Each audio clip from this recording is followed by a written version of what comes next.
Jangan lupa untuk subscribe, like, comment, and share sebanyak-banyaknya. Assalamualaikum warahmatullahi wabarakatuh. Sahabat Quran yang dimuliakan Allah Subhanahu wa taala. Alhamdulillahirabbil. Pada kesempatan kali ini saya akan melanjutkan pembahasan yang sudah saya janjikan kemarin, yakni mengenai sejarah pembukuan Al-Qur'anul Karim fi ahdin Nabi was sahabat. Jadi pada kesempatan kali ini saya mau menjelaskan atau menceritakan bagaimanakah sejarah dari pembukuan Al-Quran pada masa Rasulullah Muhammad SAW sampai dengan masa para khulafaur rasyidin. Baik sahabat Qurani, langsung saja kita masuk ke pembahasannya. Jadi seperti yang kita ketahui bersama, kemarin juga sudah saya jelaskan bahwa Al-Quranul Karim itu turun kepada Nabi Muhammad SAW melalui perantara malaikat Jibril dan secara mutawatir atau secara berangsur-angsur berturut-turut. Jadi tidak sekaligus satu mushaf seperti itu ya. Jadi dalam beberapa kejadian atau dalam ada salah satu sahabat yang bertanya kepada Rasul, kemudian Allah Subhanahu wa taala menjawab melalui ayat-ayat Al-Quran. Nah, di situ baru turun satu persatu ayat demi ayat. Nah, kemudian setelah Rasulullah Muhammad SAW menerima wahyu tersebut, menerima ayat-ayat tersebut, disampaikanlah kepada para sahabat, dan para sahabat menyampaikan pula, menyebarkan lagi kepada para sahabat-sahabat yang lain dan para keluarganya. Kemudian setelah Rasulullah Muhammad SAW mengatakan kepada para sahabat, Rasul meminta atau mengutus kepada para sahabat yang memiliki keahlian dalam bidang baca tulis untuk menuliskan ayat yang baru saja turun. Rasul juga menjelaskan bahwa letak daripada ayat ini terletak di surat ini, kemudian setelah ayat yang ini, seperti itu. Jadi sudah sesuai dengan apa yang dijelaskan oleh malaikat Jibril. Nah, setelah itu mereka menghafalkannya, ada yang menyimpannya di rumah mereka untuk menguatkan hafalan-hafalan mereka mengenai ayat-ayat Al-Quran. Seperti itu teman-teman. Lalu ditulisnya di mana? Ditulisnya ada yang di pelepah kurma, kemudian ada juga yang di batu-batu, ada yang di dedaunan yang kering. Karena pada zaman Rasul masih belum ada kertas seperti saat ini ya teman-teman. Jadi seadanya apapun itu yang bisa digunakan untuk alas menulis, nah itu maka dipakailah untuk menulis ayat-ayat Al-Quran itu tadi. Lalu siapakah juru tulis atau sahabat yang memang memiliki keahlian dalam bidang tulis ini?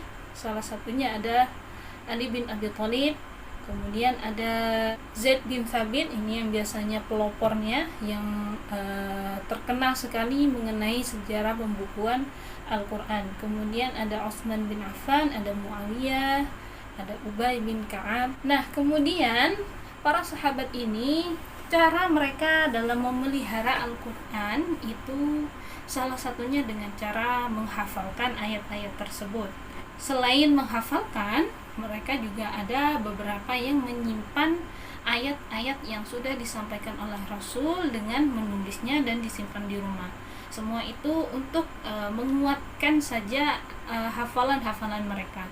Namun yang paling utama, mereka mengandalkan para penghafal Al-Quran untuk menjaga atau memelihara Al-Quran itu tadi. Seperti yang saya jelaskan kemarin, bahwa ayat yang terakhir turun itu masih bertentangan. Ada yang mengatakan surat Al-Maidah ayat ketiga, ada juga yang mengatakan surat Al-Baqarah. Nah, kalau kita mengacu kepada surat Al-Maidah ayat ketiga, seperti yang saya jelaskan kemarin di konten sebelumnya, maka jarak antara ayat terakhir turun dengan Rasulullah Muhammad SAW ini wafat sekitar kurang lebih 4 bulan. Nah, jadi setelah Rasulullah SAW wafat, ayat-ayat Al-Quran sudah sempurna diturunkan keseluruhan, bahkan sudah dituliskan oleh para sahabat yang sudah diutus oleh Rasulullah dalam penulisan ayat-ayat Al-Quran itu tadi. Lalu setelah Rasulullah Muhammad SAW wafat, maka kepemimpinan agama Islam beralih kepada khalifah yang pertama, yakni Abu Bakar As-Siddiq. Pada saat kepemimpinan Khalifah Abu Bakar As-Siddiq ini terjadi suatu hal yang ya bisa dikatakan ini urgent sekali ya, karena muncullah seorang yang bernama Musailamah Al-Kadzab. Kalau teman-teman mungkin pernah menonton film Umar bin Khattab di MNC TV biasanya kalau bulan Ramadan. Nah, di situ ada beberapa episode yang menceritakan mengenai Musailamah Al-Kadzab, di mana dia ini mengaku-ngaku sebagai seorang nabi. Nah, ini tidak bisa dibiarkan ya teman-teman, karena sudah seperti yang kita ketahui bahwa Nabi Muhammad adalah nabi yang terakhir dan tidak akan ada lagi nabi-nabi setelahnya.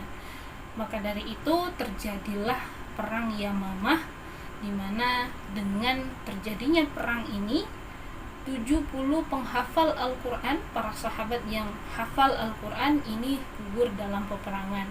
Sehingga jika dibiarkan, ditakutkan Al-Quran ini tidak terpelihara, karena pada zaman itu dalam pemeliharaan Al-Quran ini mengutamakan hafalan-hafalan para sahabat.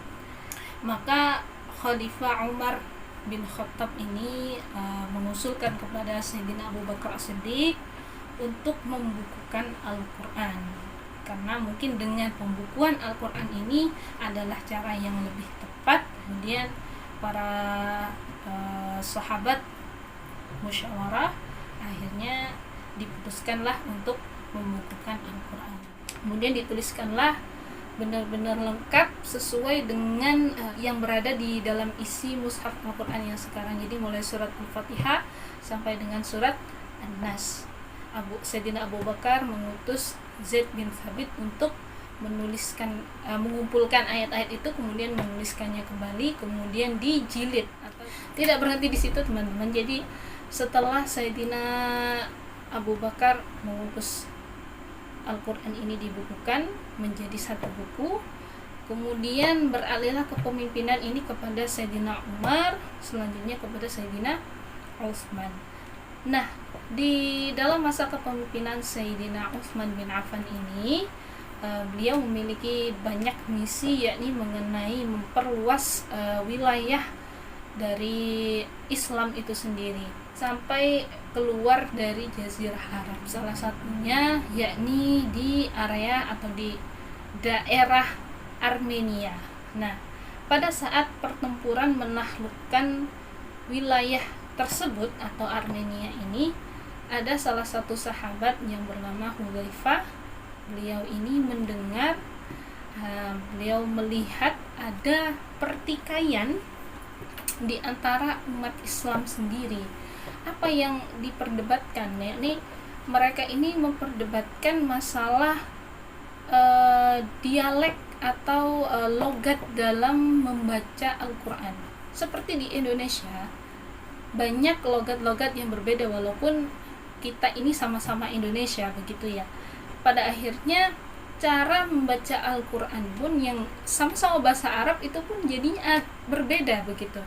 Nah, itulah yang mereka perdebatkan, dan mereka merasa bahwa apa yang atau bagaimana cara mereka membaca inilah yang paling benar begitu. Dan akhirnya satu sama lain ini saling berbeda pendapat, akhirnya bahkan sampai saling mengkafirkan gitu. Kalau kalian tidak sama bacanya dengan saya, maka kalian kafir, nah, seperti itu. Dan ini tidak bisa dibiarkan ya. Akhirnya sahabat Hudzaifah ini mengadukan hal ini kepada Sayyidina Utsman bin Affan. Nah, kemudian setelah diadukan, akhirnya Sayyidina Utsman bin Affan membuat suatu kepanitiaan, yakni beliau mengutus untuk membukukan Al-Quran ini menjadi 5 atau digandakan begitu ya, digandakan menjadi 5 mushaf. Akhirnya diambillah satu Al-Quran, satu mushaf yang sudah dibukukan di masa kepemimpinan Abu Bakar As-Siddiq, kemudian itu digandakan, ditulis sama persis isinya, sama seperti yang sudah sudah dituliskan, dibukukan di masa Sayyidina Abu Bakar.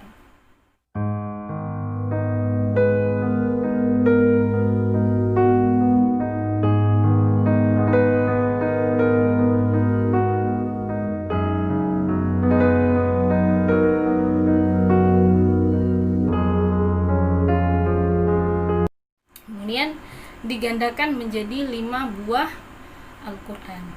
Nah, 5 buah Al-Quran ini, yang 4 ini dikirimkan ke beberapa wilayah. Salah satunya ada Makkah, ada Syriah, ada Basrah, dan ada Kufah. Kemudian yang tinggal satu, yang ini disimpan sendiri oleh Sayyidina Utsman bin Affan. Ya, inilah mushaf yang biasanya sering kita dengar sebagai mushaf Al-Imam atau mushaf Utsmani, seperti itu teman-teman. Nah, kemudian setelah digandakannya Al-Quran ini menjadi 5 dan 4 diantaranya ini dikirimkan ke beberapa wilayah yang sudah saya sebutkan tadi, ini dikirimkan beserta seorang yang mengajarkan kepada penduduk di wilayah tersebut bagaimanakah membaca Al-Quran sesuai dengan logat yang benar, dengan tujuan untuk menyeragamkan bacaan agar tidak ada lagi yang namanya pertikaian, tidak ada lagi perbedaan pendapat mengenai siapakah yang benar, saya atau kamu, dalam membaca Al-Quran. Lalu setelah kepemimpinan Sayyidina Utsman bin Affan beralih kepemimpinan kepada Sayyidina Ali bin Abi Thalib, perlu diketahui bahwa Al-Quran sampai pada masa Ali bin Abi Thalib ini, Quran masih belum ada yang namanya harokat, tidak ada yang namanya nukta atau titik yang membedakan antara huruf jim dengan ha dengan kha, atau ba dengan ta dengan sa, itu tidak ada bedanya. Jadi yang tertulis di dalam Al-Quran itu hanyalah kerangkanya saja, tidak ada nuktah yang bisa membedakan ini adalah huruf ba ataupun ta ataupun sa. Pada zaman kepemimpinan Ali bin Abi Thalib ini, Islam, wilayah Islam ini kan semakin meluas, bahkan keluar dari Jazirah Arab. Nah, akhirnya banyaklah interaksi antara orang Arab dengan non-Arab. Nah, itu akhirnya kalau mungkin orang Arab sudah terbiasa begitu untuk membaca Al-Quran yang tanpa nukta ataupun harokat, mereka sudah faham. Namun berbeda dengan orang-orang yang non Arab gitu, yang di luar Arab, mereka mungkin masih belum terbiasa dengan ini. Akhirnya muncullah masalah-masalah baru, karena